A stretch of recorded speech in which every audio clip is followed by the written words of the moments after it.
hallelujah,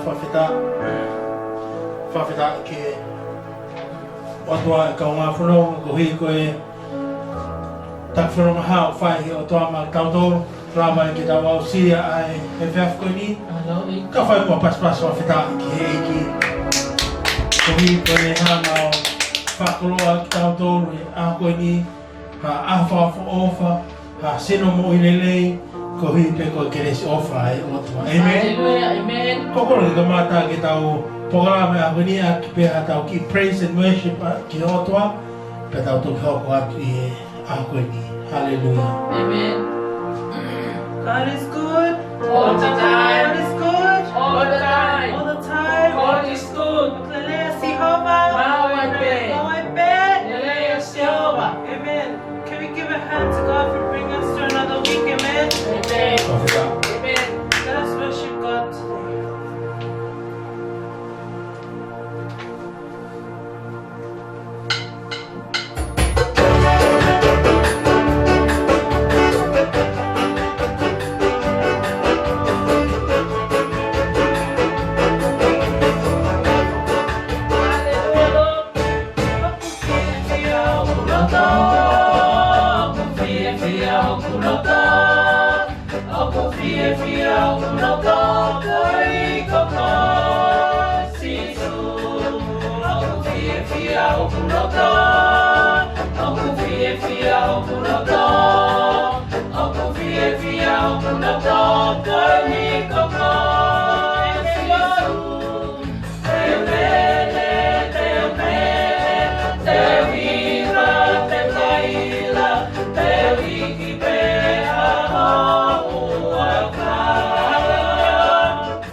ni koe lele, koe fia, Hallelujah, malo o e. whaia ki a hai. Sisu. Whawhita. O koe ke whaia ki he tangata, ka whaia ki he otua. Amen. Kau mahu inga ka ngā whanonga ke ta ilo ia e ki mahu inga. O ta fia, o ta lele, o koe ke whai ki he tangata. Hallelujah, amen. Whawhita.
Folofola, mana Fakaha,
Whawhita.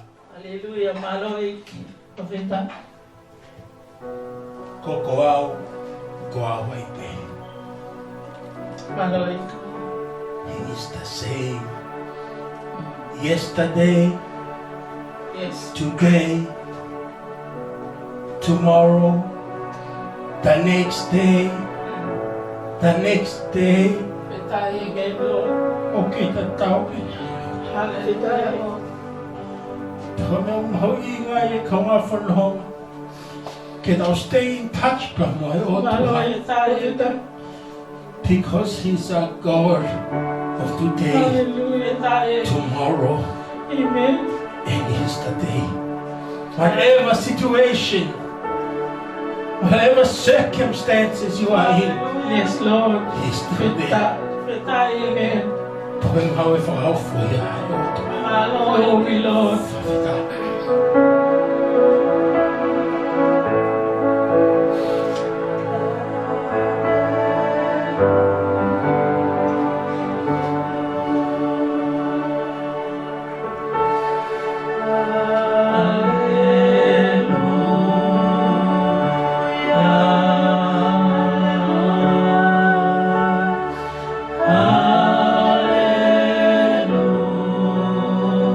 Hallelujah.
tanga mali ko ni ka wa fono ta fai mo halo tu fafita ke o tua Amen.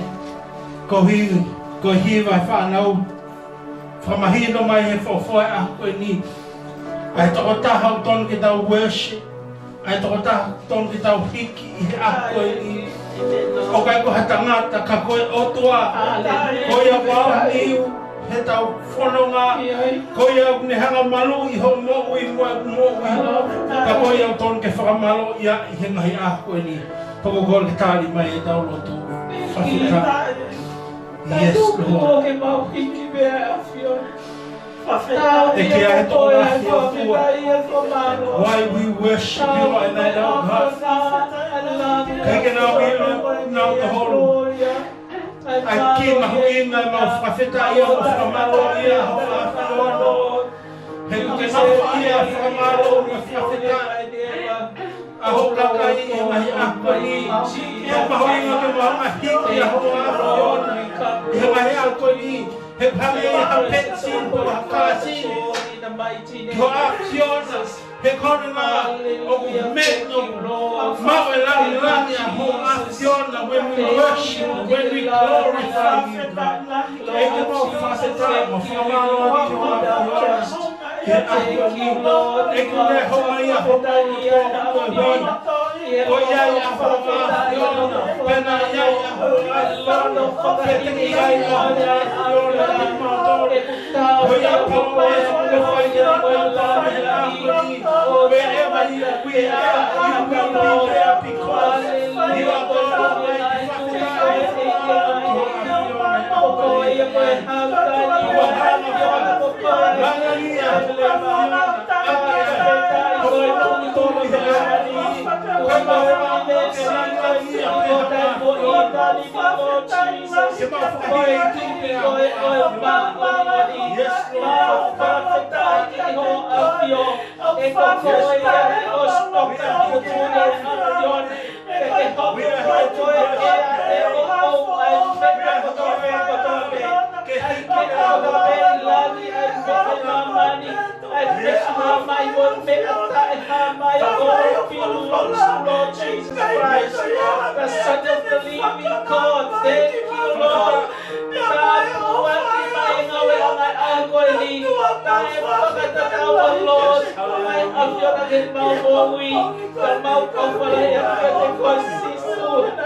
the Son of the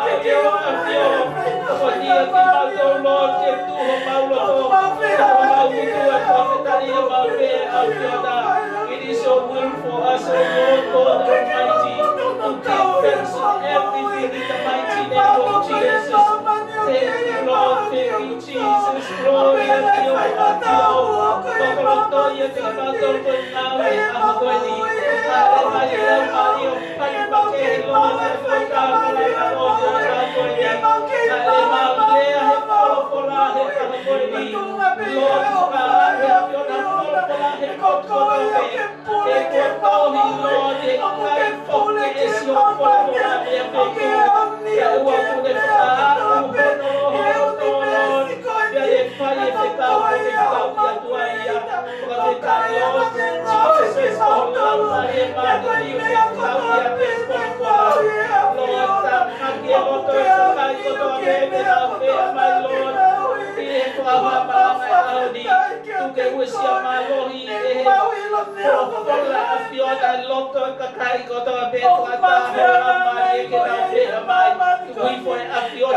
Hallelujah, prophet, blessed Lord, in you we put our trust. Living in a higher life which you preordained us to live before the foundation of the world. Thank you, Lord. Thank you, Jesus, for making us progress.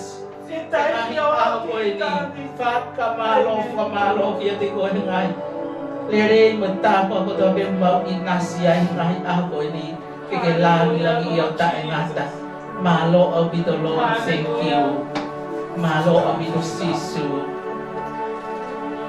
Thank you, Lord, thank you, Jesus. Hallelujah, malo sisu, malo sisu, malo ato.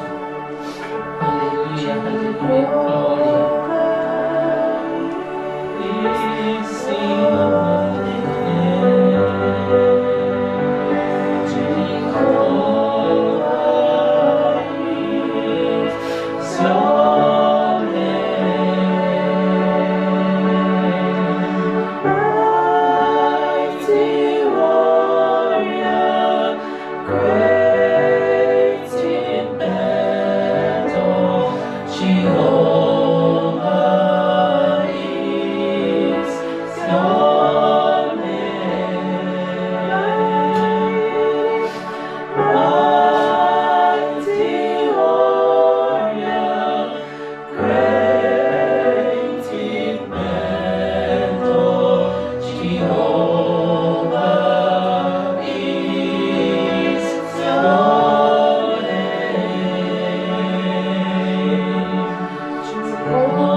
Fio ki ngai a ko ni ke au sia e o toa halang lang glory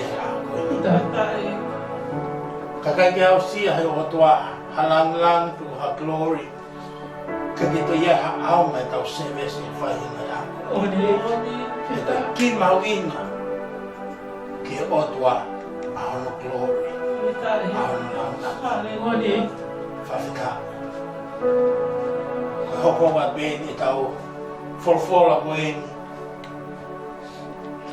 ko o tua o iai na ani iai pe tene iai ayo fatifita ngahi malanga ko ni kami to ko na Fakaha ayan na tau ngata fok i bahe uluaki go Fakaha bahe uluaki Fakaha kaya ko ni teta lawe lewa ki he bahe ua kono Fakaha ko lea ia ai o tua kiono mai Siasi na Fakaha tupe mo ki lawa te Folofola e whakatewhito pa mi ai ko Malanga ai te lawe ka fo Siasi ua e Malanga ko ni ko e Siasi Efeso pa mo Siasi ko Simana ko tui nai nai ki Malanga e whakatoa pe ai ngā Siasi ka omi he lau maari ai mahu inga a hono Siasi ngai ako ka tonu pe ke whaihate mahe whakarelei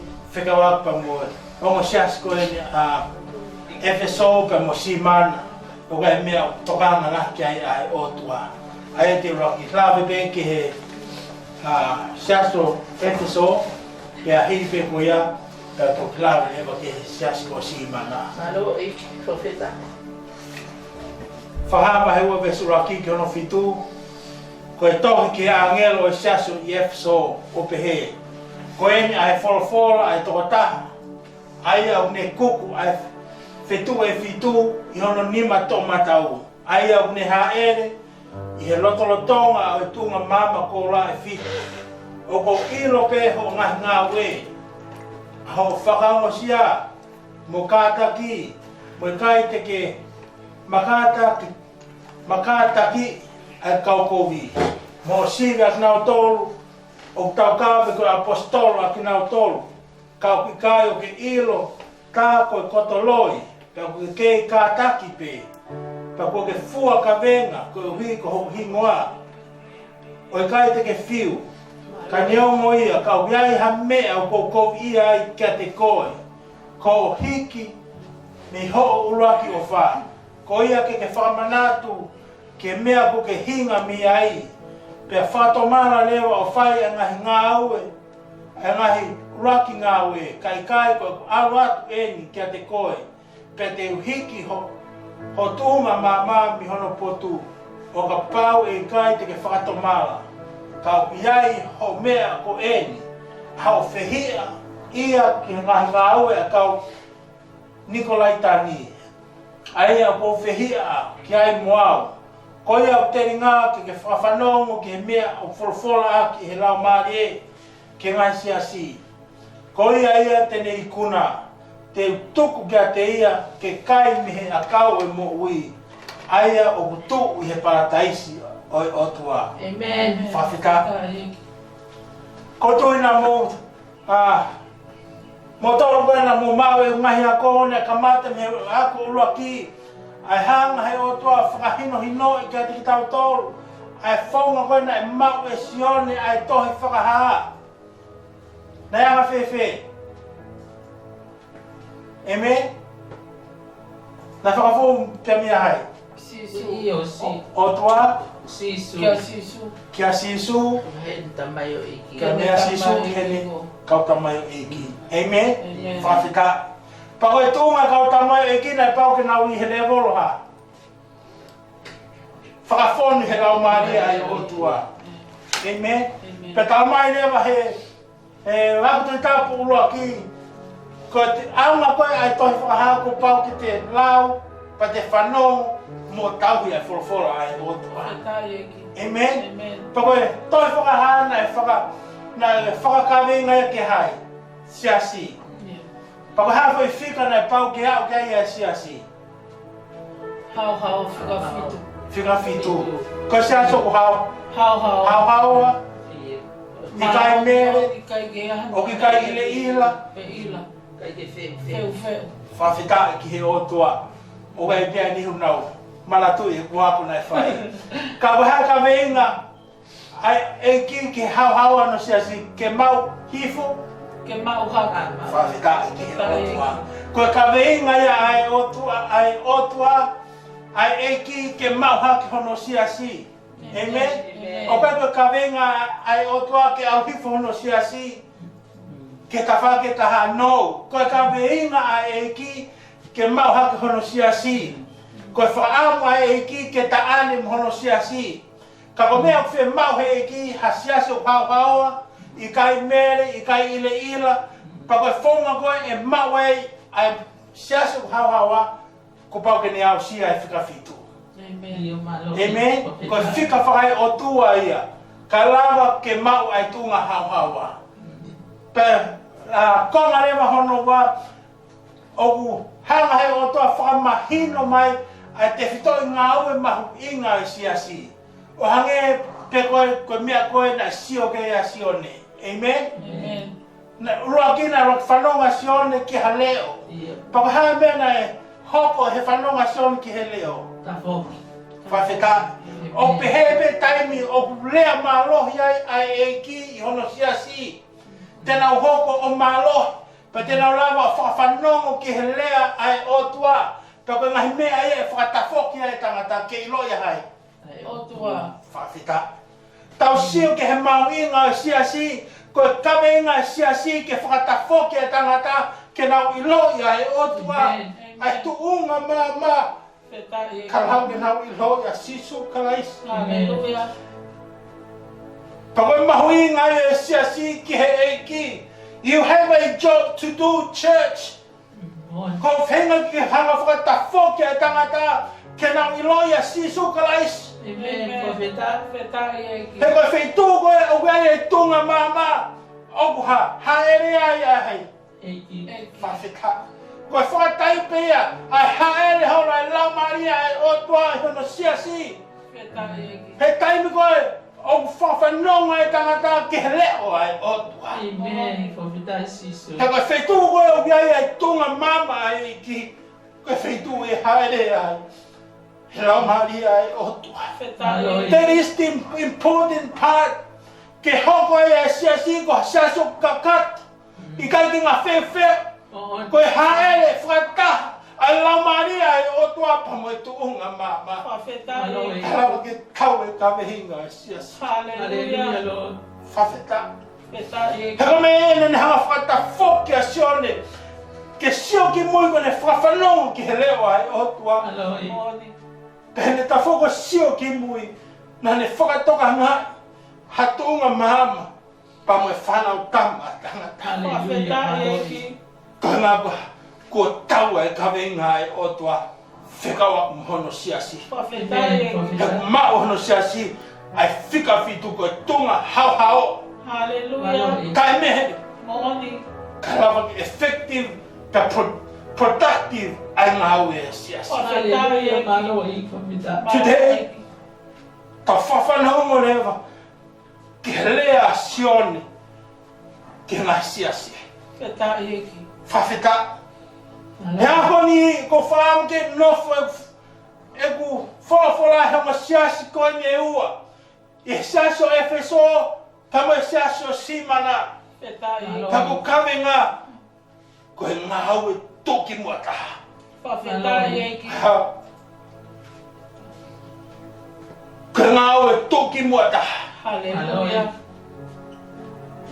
Eke. He toko lahi ki a sisu.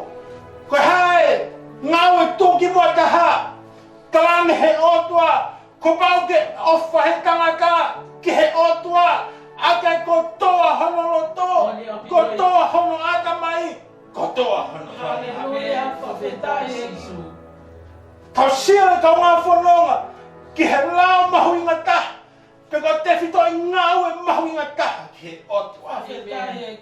Nai whairea a Efeso, kai hawa I a Simana. Hallelujah. He koe tala mai he Folofola whika pa mo siaso Simana. Na nau masiva i ngai koroa whakamate rie. Kana nau koroa ia. He koroa whakalau maha. Hallelujah, Profeta. Ka mo Efeso. Na e tō Maria Efeso i ngai koroa whakamate rie. Ka nai mōre e dik nau tolu. Ai raki o wha. Koe ofa ki he o tua. A ki hoto ata mai. A ki hoto lau maari he. A ke mea kua toa pe. Whawhika. Ko whaau ki hanga whamahinoa. Ai anga hono whau he otua. Ai ne tohi ki ngai siasi. The structure of the letter. Nai pau ke whakaha he otua. Ki hono siasi hono tounga whakai otua. Because everything resemble ai ngai siasi ki hono tounga whakai otua. Amen. How a church function ko pau ke whakate whito pe pa mi he tounga whakai otua. Ka rak step wena pau ke whai he otua. Nai pau ke whakaha he otua. Hono tounga whakai otua e siasi. Ka he ako ni na le whakaha hono tounga whakai otua. O whakatatau pe ki circumstances ko o whihanga ngai pe mo siasi. Amen. Pero step whatever hono wa na le hanga whakaha ai ngahi lelei ai otua. Because that is how God is. Okay, tau ngahi strength. Pake tau ngahi weaknesses. Pake tau sio, he lava ilo he otua. E tau ngahi ngau e kotoa pe. Ilo he otua e tau ngahi ngau tau malohi ai. Pake ilo pe he otua e ngahi ngau e tau ngā pai vai ai. That needs to be fixed. Whawhita. Koe ana hanga he otua. O mai e stepulaki. Kono tunga whakai otua within the church. O mai e tau ngahi mea o tau malohi ai mo tau ngahi lelei. But hang up. Encourage us e ngai ka whako ia. Pate o mai te he otua ngahi mea o tau tono no ai hi mea koe siasi. Amen? He koe ngahi mea e nai parparema i ai otua. Pe o mai le hai otua ai whaunga ke tau whakatomala pe tau tafoki. Amen? It's all about tafoki. Tang ki tō taho tawhaki. Church, koe tafoki. Kai kai ke lama ha taho tafoki kena ilo i ai otua. We are failing as a church. He koe kaweinga pe, hano fua tuhe iki, a hano siasi ke whakatafoki ai tangata ke ilo i hai. Amen. Pake taingo tafoki ai tangata, o hao lewa ai lau maari e whakatomara mo oni. Amen? Pa o mi lewa he otua, a iku anga o ka pau he kai, ke tafoki e tau mo ui. Koe anga ni structure, kono tunga whakai otua, ngahi lelei ai siasi, ngahi tono no ai siasi, ai, pea whima o lewa ke tau whakatomara, Paka pau he kai ke tau whakatomara, o kai hiku anga i ai kau, ka kai koe ki ha. Whakatomara e nā moi. Paka mea i lewa ngahi tāpu aki ai otua, o ni hanga whakoroa aki ai siasi, o ka pau e tafoki, e tau ngahi moi. Kau sewa no hanga he otua, o whaku ai tohi. Whakatatau ke mahino ka te tau tōru. Amen? Tōnga whakai otua, ai otua, ngai lelei ai siasi, ngai tono no ai siasi, ngai whatomara ku pau ke te whai ka te lava, o mao e ha, ngai lelei ai otua. Amen? Pea, o kai lewa hiku anga. Koe lelei, e koe ha? Koe. Whakawhita. Okay. No fo whiwhiri. Pe koe hao no hinga. Nai whai e pe he otua. Ha foi tohi e fitu. Ke siasi e fitu. Kau tau whawhitai. Ko mea omi he otua. Ko tau lawai pe a foi fitu koe ni. Ko tau wau sia ia ai tuunga hao hao. Pe ko tui na hanga pe he otua. kehe e fitu. Kalao kehe. Kakato hai. Fikaha. Fafita. 7 churches. Hallelujah. Had 7 good things and 7 bad things. Amen. Amen? Amen. Fafita. Katao pe mo e. Tau e fitu na pau ke whanau ngai siosifa i spite. Tau e fitu lele. Tau e fitu i kai fu lele. Tau e pau ke ka. Toko naki. Angahi. Lele ko toa bei he. Tau e fitu lele. Amen? Amen. Ko hike taha. Whihanga ngai pe mo e tau e fitu. Amen. Hallelujah. Amen. Saso Efeso. Go pe. Mori e raki ofa. In other words, the loveless church. Ko saso Efeso e ka ngā whanonga. Ko siasi ana nau malohi au pit. I hono whaia ngahi ngawe i tua. Ko siasi ngawe malohi. Nanau hanga whakwe ngahi policy, pego structure. Ke lene mawe siasi. Patala mai he Folofola. Nanau whai e ngahi mea ko toa pe. Ko hipe, ko sisu. Amen. Amen. I hanga ua historia whikaupa mo siaso Efeso. Ko siasi nia. Nanau, na tokanga i kina o tolu i he kau taki tola. Tamai he historia. Ko Paulo, na ne me spene fui tau e ua. Mo e konga kakatu. Efeso. Tamai, ko Timote, na e tati i Efeso. Ko tahe kau whaiwhikau pure Efeso. Ko Sione, ai ngau tau lawe i he tohi whakaha. Ko e whakasiose ne ngā we i Efeso. Pea mami maia i he kau Roma o whahupo pula i Petimos. Tau sio e kau ngā whanonga. Ko e siasi e nei tokanga e kina o tolu he kau tati tokola. Ko hi ko siasi na nau mau au pito e anga e nau ngā we. Tala mai he Folofola. Nei pauke pula i kina o tolu accordingly. Pau kina o tolu nei pau ke kau tati nei pauke sivi kina o tolu. Pego he anga mahini screen kina o tolu. Ko hiko na whakamu ka sias. Ko hataki o lele, whakatatau pepa me nau polisi. Amen. Malo. Nai pehea e siasi. O Efeso, nai pau ke lele mau e ngahi mea ko toa pe. E lau ta whakapanga, mau. Amen. Ta whakase toa ta, mau. He nai pehea e siasi o Efeso, nai mau ko toa e ngahi ta whakatua tua e siasi. Oh, hallelujah. Amen. Amen. Nai pehea siasi o Efeso. Mau. Everything externally, mau. Whawhika. Tala ki toko tāta whakei. Whia mau ke mau e ngahi mea ko toa pe. E ngahi ta whatua. Amen. Ko whaangui ai o tua. Hena tamai hei o tua. Ogo osi whakatokanga ki mautoro. Anele mau e ngahi mea ko toa pe. Amen.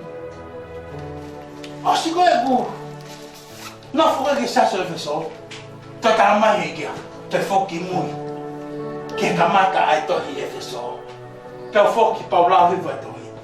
Ko e Folofola ai toko taha. Ai au ne kuku ai whetu e whitu i hono nima to matau.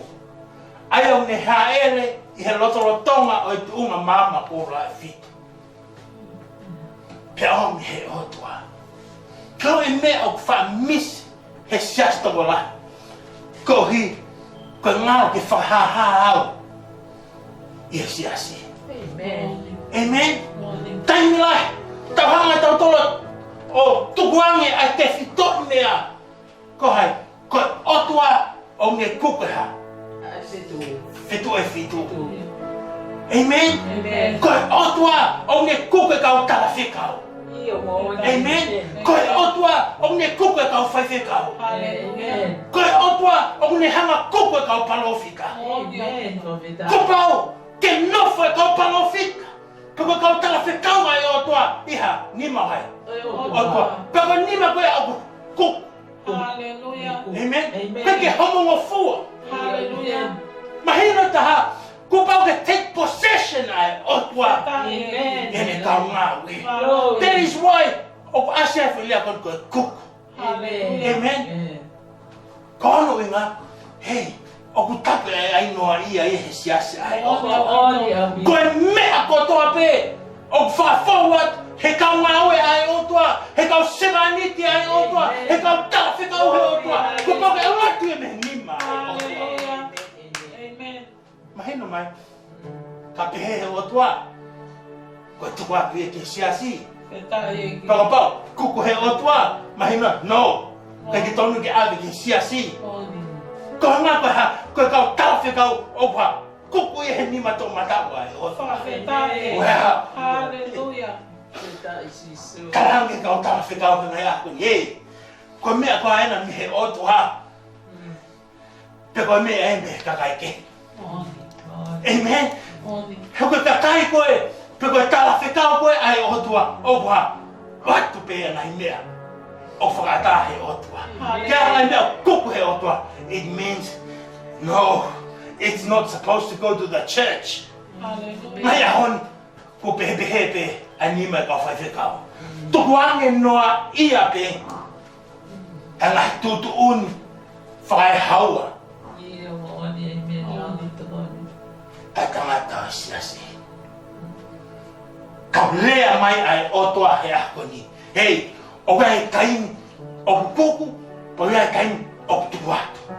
Amen. It means God is in control. Amen. He kau talawhekau ai otua. Hallelujah. Kau messenger ai otua. Hallelujah. Ka koe whehui. O kuku koe e nima tō matau ai otua. Hallelujah. Peto tuwangi, mamari according to Finangalo ai otua. Hallelujah. That is why I am not so fast or so quick. Ki o hanga, whau hasias, he ngā kupau ki ha, tonga kuku he otua, Amen. e te mo'ui. Hallelujah. Kawe whaunga ko kuku he otua, it is total surrender. Hallelujah. Amen. Amen. Ke nima hei otua. Glory, Lord. O whau ku he ngoa, he kai te kalawa total surrender ki he otua. Tong, create a church. Amen. He ko mea o whimau he otua, to be a child like surrender. Hange Hallelujah. haki tamasi vale vale. Amen. Kai mea ngau e a koe he otua. He koe Hallelujah. atu ngani, ai nima he otua. Pako pau ke whaita tau i te mo ui. Tamo e nima he otua. Ka tuanga he otua. Tukuanga i te mo ui. Ka kuku he otua. Koe kuku i te mo ui. According ke whinangaro he otua. Hallelujah. Hallelujah. Kaunga whanau. Whimau ke kuku ki tau tolu. I he nima toma tau he otua. Hallelujah. Koe nima malohia ai otua. Amen. Amen. Kalawa ke ha. Kalawa ke lele lei ano siasi. Hallelujah. Kino e mea whapalapare mai ai siasi ai otua. Koe taratu kuku, tukuange koe. Taratu tukuange, kuku koe. Amen? O kai ngai mea o tau ave ki siasi. Because oku mahu inga ke he otua.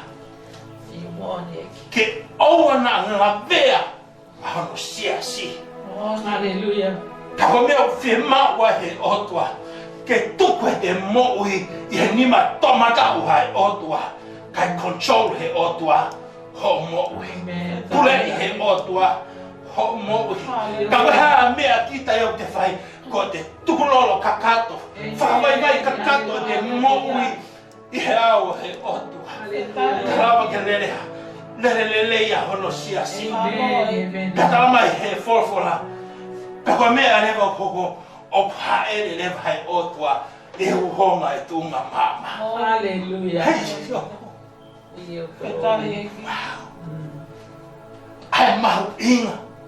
Ai hifo lau marie. Ki hono siasi. Amen. Koe whakatai pēia. Ai taimi kau whahua e lau marie ai otua. Ki hono siasi. Koe taimi kau kukua he otua. Ai tangata Malanga. Ai whaiwhekau. Pene toki tua atu pe he taimi. Whakatau pe ki whinangaura he otua. Katara mai rewa he otua. O haere. A hoku lau marie. Hallelujah. That is why it is very important to respond accordingly. Kianga kuku he otua. Ai te mo. Hallelujah. He kohono hinga. Okay, fui kawe inga e hua. Koe haere hora lau maria e otua. I hono siasi. Pakapau e whaitatau i te tukange mo te kuku. Kianga tukuanga mo e kuku he otua. Wow. Amen. The Spirit of God flows within the church. Hallelujah. Malo obito iki. Tako mea mawinga ke kaimita. E te ngawe ka mea ngai kuku he otua. Hallelujah. Malo He koe whiamau ke haerea. He rau maria he otua. A hono siasi. He koe ki ka whinga mahu inga ia. Ai tu unga mama. Hallelujah, profeta. Wow. Kama i rewa he Folofola. Matangi ngai mea ko toa pei toa siaso Efeso. Toa. Screeni toa. Whawhita. Ngai mea ko toa pei. Whapanga toa. Kola whakamatiria toa. Amen. Ilo e ngai kaka toa. They can tell everything externally, but spiritually, they fail. He tamai lewa he otua. Mea peta. Opo kovi ia he siaso Efeso. Koe more a raki ofa. Sometime, o kau whimo e kina i ngai kawhaki otua. Ka koe koe kawinga, te whito kawinga e otua. Koe mea peo whia mau hei otua. Ho personal relationship a mo e otua. Ka koe kia te hanga kei puke puke pe. Ai ki whikau raki e whikau. Ko te ofa ki he otua. Ake ai kotoa hotoloto, kotoa hoto atamai, kotoa hoto lau mahi. Which really means God doesn't need your money. Pakapau whenga ki ke pai away through ki he otua. God doesn't need your talent. Amen. Amen? Amen. God doesn't need your effort. Ka te honga ia pe ai otua. Honga hela o puke whai. Ka kai ko te whitoi ka venga ai otua. Ko te whitoi ka vehinga whekau ai otua. Ke ofa ki he otua. Ake ko toa holoto. Ko toa holoto atamai. Ko toa holoto lau mai. Ka sio ka mea e ke i he otua. Now tau whenga ki ta honga pai away through. Ake hananga hafu sias. Whakafof. Ake te whai hanga hingau lele. Ka lea mai hai otua no. Ko mea ko kohi ai i Efeso. Kohi hiki he raki ofa. Na heke kala mai he otua. Ko more e nau ofa ki he otua. Ka kala mai he otua. Hiki hai ofa o Efeso. Ko hiko lahe na whimo e kina holo. I he tawhaki toa e lotu. Ka ngalo e mea mahuinga taha. It's my personal relationship with you. Hallelujah. It's my one-on-one relationship. Mo kaka. Ko mea i o whima o ke otua. Hallelujah. Tawa mea na tokanga lahi ki ai. He whanonga pa moe otua. Na ko whai pia we ngahi ngau e ke ho tu. Kai ngalo a te fitoi ngau e mahinga. It's my personal relationship. Whawheta. Kau siu ke mea e ke I he otua. Mamau I Efeso. A te fitoi whekau. Ko ofa ke he otua.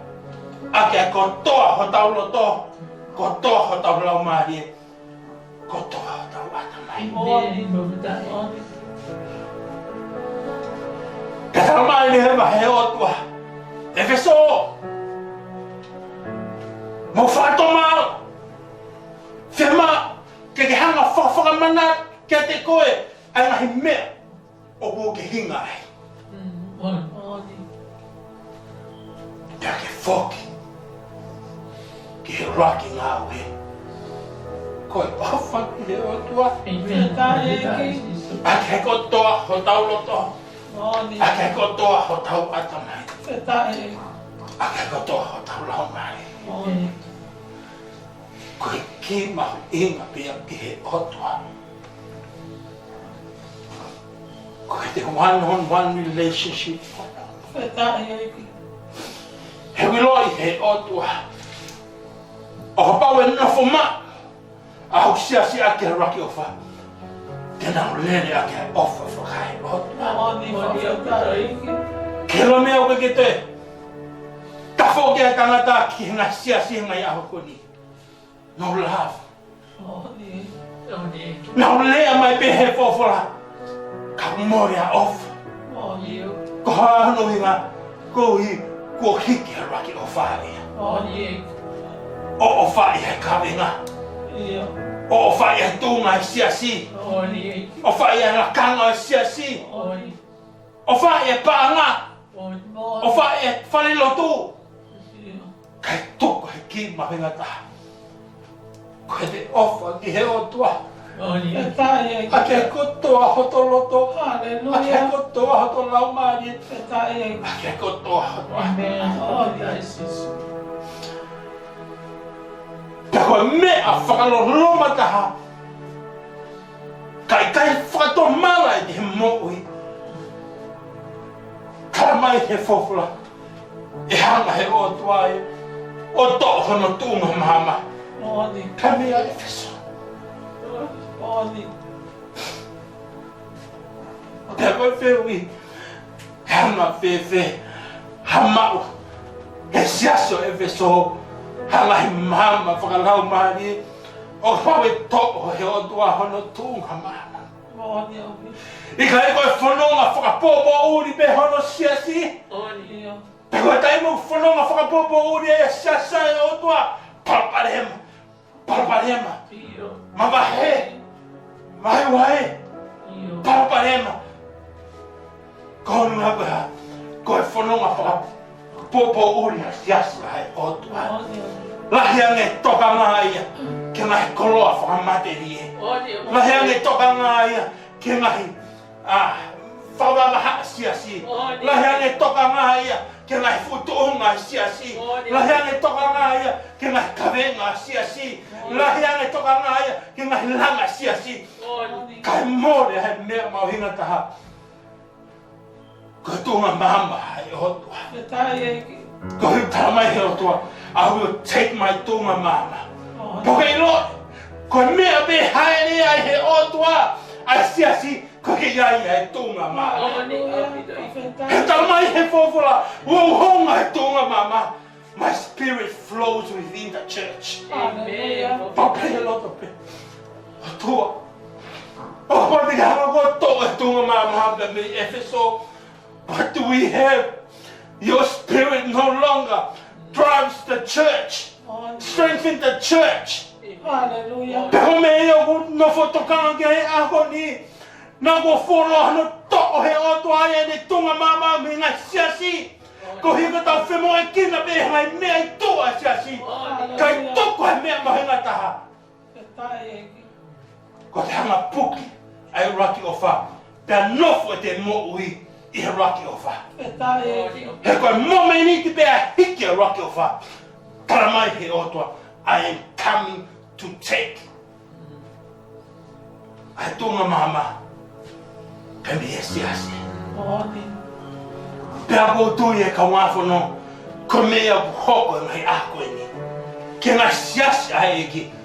Kai ke nao ilo nato o sto he otua e tunga mama. Oni. Tawa ke te halau mari e o flow e siasi ai otua. Oni. He ko leo halau mari e otua.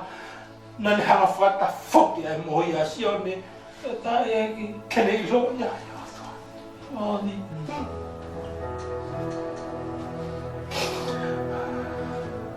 Fetae ki. Where will we be without the Spirit of God? Yes. Oni ki. O pa koe tuhunga ai tai whangong. Ai te puke, ai raki o wha. Koe tohe o tu hai tuhunga mama. Oni. Harewa aunga mea koe siasi. Ta koe hiku aanga ia siasi o Efeso. Koe siasi kona lia kai hai o tua. Is no longer there. Oni. Kukai ke to ia e siasi a koe. Na e hinga ia e tohi koe ni. Oni. He ko tui ko stop he o tua he tunga mama. He ne kai ki ia ka whoki a Efeso. Oni. Oni.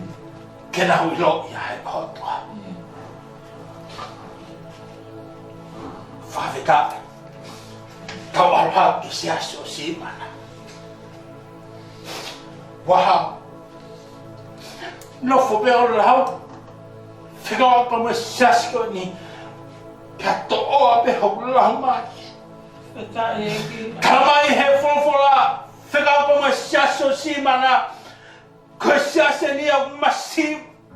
Oni. Kai ke mau hakoloa whakamate ni. Kai talangi he otua. Simana.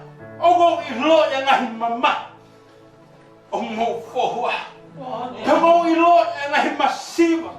O mo whihanga ngai pe hopia. Ka mo whakahana te hokoni.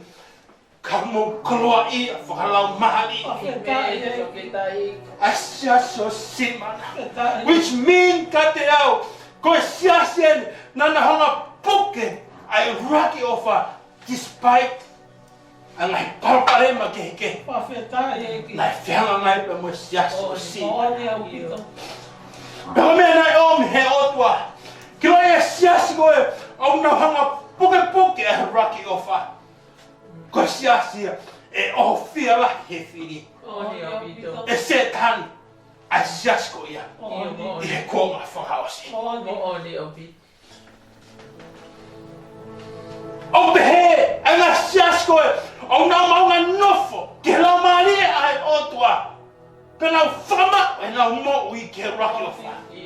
Whatever circumstances they are in, they go through. E kei puke be ki nau tolu. I he ofa whakai o. Tau sio ke siaso Simana he ako ni. Kai ke nau mao e nau tolu hako. Ngā koloa whakamate hi. He kalamai he Folofola. Masiva. Kai talangi he otoa. Ka uia koloa. Mahu inga. Ka uke tomari e koe ai sia Simana. Koe koloa whakalau mahari. Hallelujah, Lord. Pea koe sia se nia. Na e nofo kei ai tokanga hei otoa. Fetae ki. Koe ngā siasi. O whakalau mahari e nau mea kotoa. Hallelujah. Amen. Tau sio ke siasi o Simana. Pa koe whakamuia ako ni. Ke tau hoko kotoa pe. Koe siasi koe no Simana. Hallelujah. Kai ke nau tumari e whakamate ni.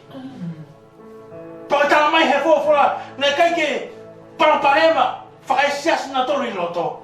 Ka ngai paraparema e hau e pe meitua. Oni au pito. Ngai siasi una ulau.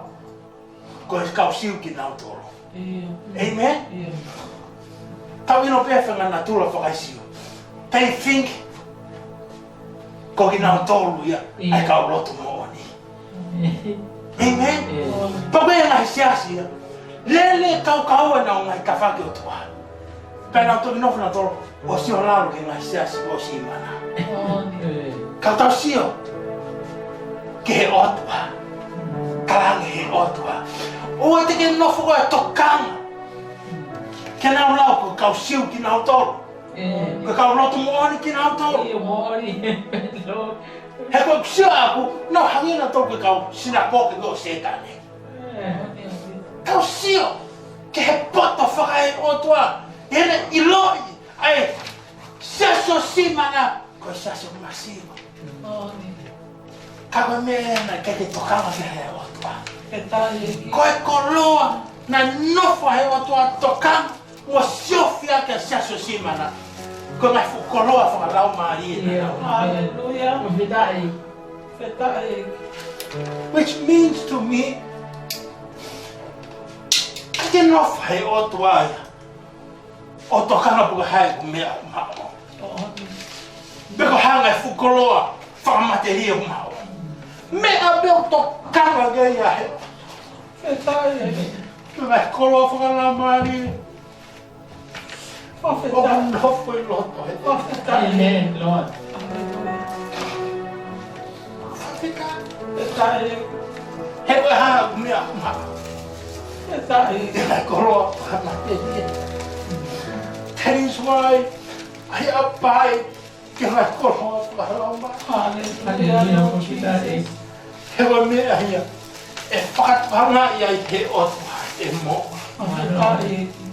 Ko e te learn to abide i ngai koloa whakaitangi. Ko ngai koloa i o mau inga ki he otwa. Ke kāngi he otwa ke Siasi Simana. O kau iloi mea oe, ngai whengata o mau whohua. Ui loi bau ia ngai mea hoku i motori he kahao. Kawa mea mo kori ati i motori. Ke mo piki kai i he otua. Kei ke hanga he otua o mai hanga he mata mai o Siasi Simana. O si loi be he otua tonu pasika. Ai kawenga whanonga Siasi Simana. Ko mea mea nuku hanga tala ke Siasi Simana. Peki ma. He ko mo tolu te mo mau e koloa e mo. Ko hi ko ha, ko e koloa whaka itani, ko e koloa whaka lamari. O mo kiki kaiki. Tau si ai e kau ngā whanonga. Ki he mau inga ai roki whekahau. Ke piki tai kia Siasi ai. Hallelujah. Tatau te fit ki he kua mau ta whanonga i he ngai a. Ki ta piki tai. Ki he kawenga mahu inga ta. Ki he koloa mahu inga ta. Ko he koloa wha i tani ti hai o. He tamai he Folofola. Pane whaha kia Simana. Ko au e kamatanga. Pamo inga ta. Ko au o whate whita me mea e mate. Pamo e moku. Ka koloa whungani hai o. Ko ne hanga ave ke Siasi Simana he ahapani. Don't worry. Pe hai tōko a ko whanonga i ho mohi. Ko i ki mahuinga pe ki he mohi. Ko piki kai pe ko i ke otua. He ko au e kamatanga pe mo e matanga. Ko au e mate pe mo e moku. Pe au ke whai ko. Ai mea lele i ai ho whinangaro. Ko piki kai. Ke ngai koloa whaka i tani ti. Thank you, Jesus. That is my message for today. Hallelujah. Don't give up. Whika opa mo ngai koloa whaka i tani ti. He koe oseangi e tau whihanga ngai me ngai whengata ki he keho e mo'i. Tau leha mai ne mai hotuha. Ko hau koe kamata anga. Ka mo he ngata anga. Ai anti Alpha and the Omega. Tawa go pure ai mate mo. Tawa pau o fungani pe imamani honga hingawe whakalau mani honga hi koloa whakaita ni kata hawe kawo koe o kake fungani ho koloa whakaita ni dike he otua kata mea hake koe ki alea ia he otua Hallelujah. he koe mea koloa ia i he kumokui ko ngai koloa whakaita ni Oangi ko Siasi o Simana. Hallelujah. Te koe whakahamu ia e otua. Hallelujah.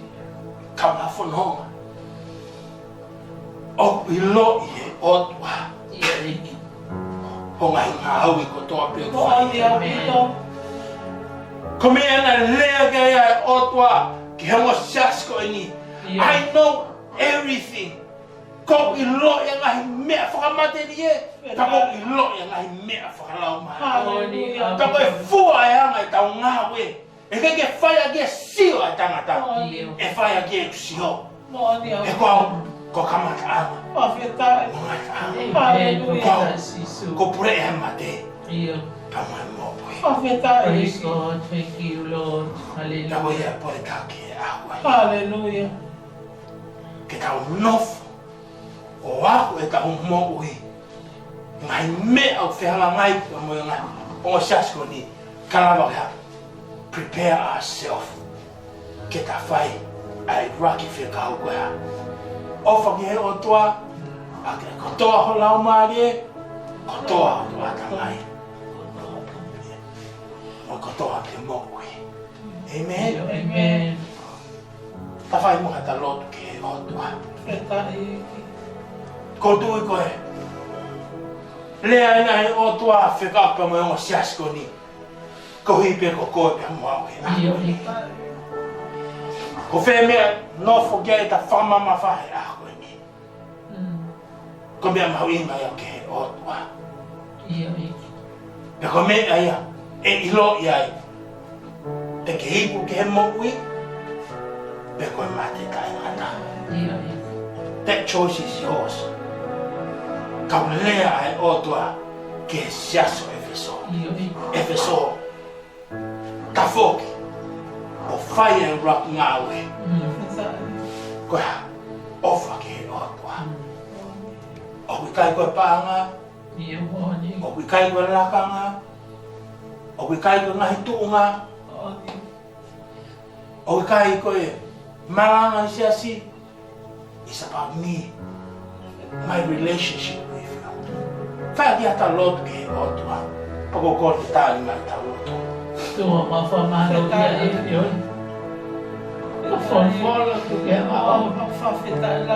O mea ku ke te whantoa e tāpuna.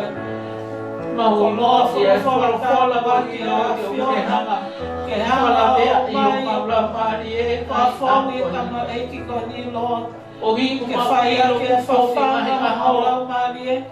Ke whaia ke whamanatu ke te mau Taim lahi mau pehe, mau mo ui lo. Ua mau whawhetai Ia ngahi mea ke he ke ke oi whawhanga whamai ko ke ni. Lord. Ke Mau whaia ha peti ho whamanatu ke ate te o mau Lord. Ke lea i o Mau Folofola Siasi. ke te mau tolu Ka ua. mau kei. Ke hanga o mai e Siasi no ko ni o tua. Ko whaka, ko Sempol ya O puli afiona. me te O mau mai kei. Siasi he mama ni ko ni O Lord. mama o Ke hanga o me mai me e o ni o Siasi o lotu. Efeso eki. Ai konga E mahu pia e kinga ngai taha o Siasi lotu. o mama ni. Ko Ko e tatau pau. ka mo Siasi o Efeso. Ke mau kuku Ke o mai e mau Siasi o o Simana pāua. eki. E pia e ngai Siasi Hei mai mau e mama ni hawai ko ki ni. he lotu. O whakai pe e Siasi o Simana Lord, i eki. pe mau mo Tua ui. mau whawhetai lahi ko hi. Ko Whanau Folofola mo ui, ui e mau afiona Lord. Ke hanga mai e Siasi ko ni o tua. Ko whamanatu ia ke te mau Mau e mau inga o tua ke mau tau ke mau raki lofu ke afiona eiki. Ko hi ko au e whakilahi mea mai ke oi mo ui ko e ni. Hanga Ke ia mau mai mea mahe te ai ho mau loto. Kamau afanto no tua e mau fuaki o faki e afio. Kahange kolea e tua ke Folofola alukoni mau Folofola Lord Peke mau foki no ia ulaksione ke ona mau foki mama. Tua mau ana hike o he mama ni. Mau ina peko na tua no to he mama ni. Ai liwe o i kai o me ai me ta mai mau o foki mama ni. Ofa mama te ko ni mai ngai a ko ni. Kaya fita mama. Ia foki mato he mau fa. Na ya ko ni lo de malanga ko ni ke de la e lo ko ni lo ko. Ia i ka hi ai o de ai a ku ko ni ai a ko ni. O tau tu a whangai ai o ni e te whina o maua toho ma blabari mo ma atamai ki ho ahi o. Kai tuku o te puki puki e mahi mo tu a takata ko tabe. I he ma mo ui lo. Ka mau foki he mau puruaki o whakatai ki mau tolu. O mau hako ki he mo ui o mako ko he siasi. O ke hoko ko e koe eiki ko e toki ko e toa mo ui ma mantolu. Ngai aho ko o si ko e ni. Eiki e koe whafo o e mau o wha. I o e ahi o Lord. Ia e mau whai e ngahi ngā wele lei ko ta pelo lo tonga o mau i he siasi. Ko e whai e i he laupari e Lord o e ofo mo oni. E he mo ui ko o whrapi mo o mo oni me ho laupari e ma oni oni. Pe aku hoko au na ngahi ka white whita a ngai ngau e ke he kehe o ku mau whai. He whai pe he loto o whamaoni na ti mau tolu ki ho awhio. O whamaoni o mau loto o mau ngahi kau ma api. E mau kawenga whalawa karistia de Lord. E mau inga takia te Tokoni mai ngai aho e ni Lord. Whamama mau loto ngai aho e ni ngai te ako toke mau tinga de iai. E angai mau tauhi o tua o whai aho e ni Lord. Tokoni mai Lord e mau foki e mau fua o whaki o ahi o ke mau o whaki a te koe ake ko toa mau loto ko toa mau lata mai ko toa mau lau mai e. E na mo ko toa mau bibi. Ai e mau mahi ngā ue Lord. E hoho ki a ho whina malo. O i ko mau whai ko toa. E mau fua o whamengi o ahio. E i ko malo ki ahi o matauki. E se asi o se amti mana Lord. Ko hori mai ka ti mau toa. E o mo e mau masi mana me ke he o mo kini Lord. Ka fotu o mau toa. Kolo a puka o tua.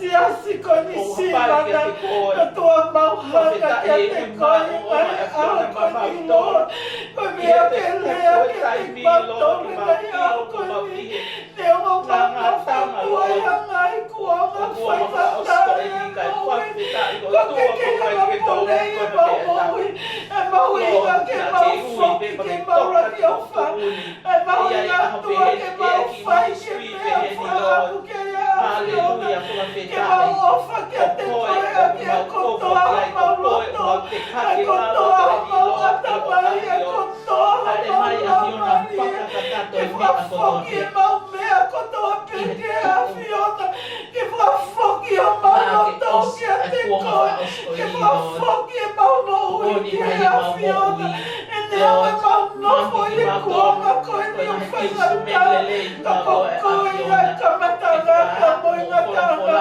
kokoia alifata moi omeka, kokoia ke puke puke maui e awhiti mamalu e afiona, kokoia ke pule ke mate ka moi moui, e kai lava tangata ke te toe mamoui, e kai ke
Folofola, que nem Fakaha, Taumua, que nem Mouilo, e ela maniconi, Pani Mama Heya Lord Jesus, Pani Mama Heya Lord, Pani Mama Heya, que la Maria afiona, la Maria fito afiona, Lord, ela hiki a tua melevolo que levou, a defeu e falou, tope a mãe afiona, tua, e ela é a Lord Jesus, Mama, a tua, Kalolia pa malang-langi ko tope.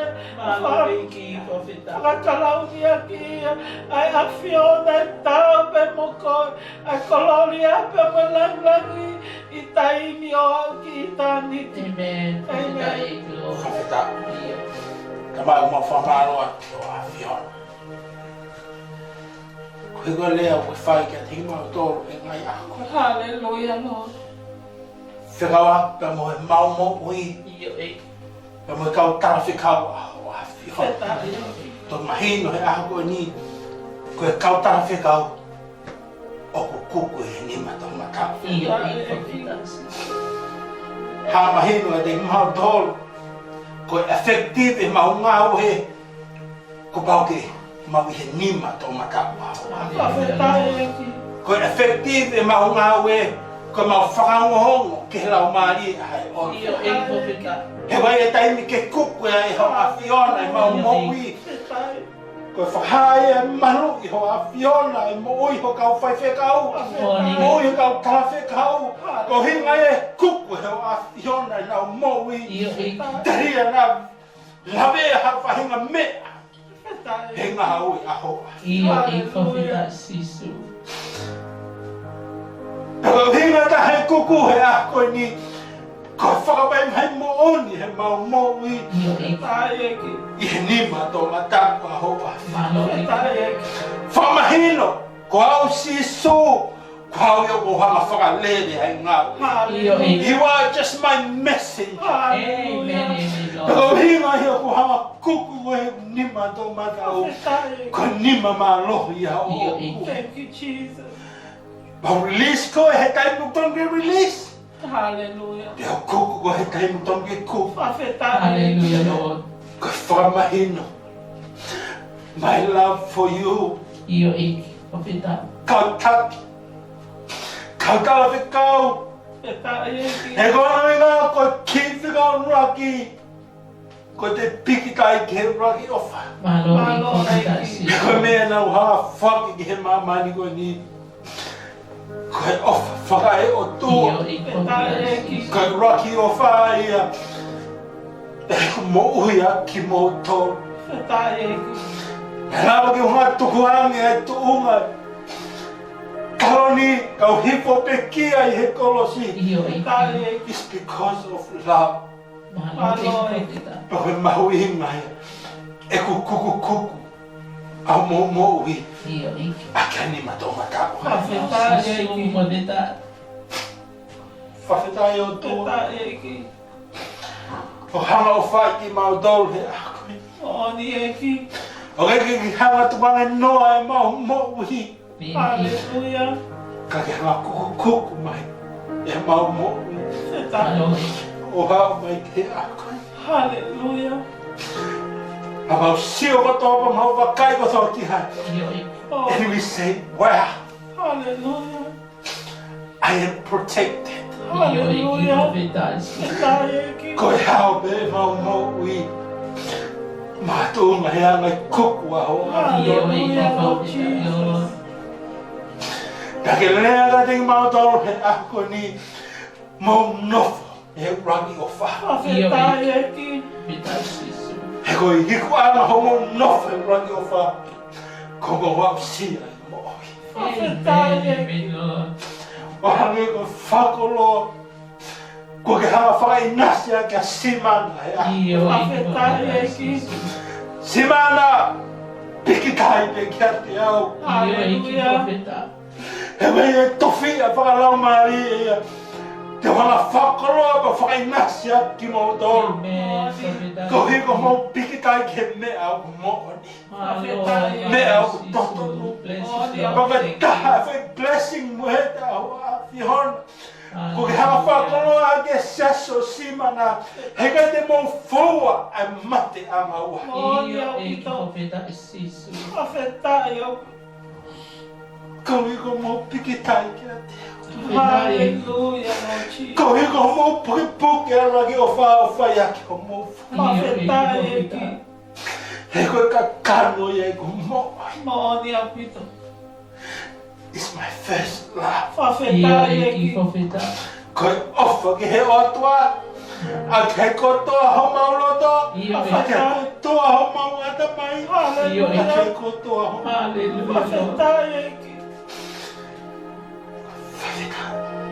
Thank you, Jesus. koe safety ha mo i. Hallelujah, Hallelujah, Lord. Lord. Koe te tiki kai ki e raki. Io e kofita.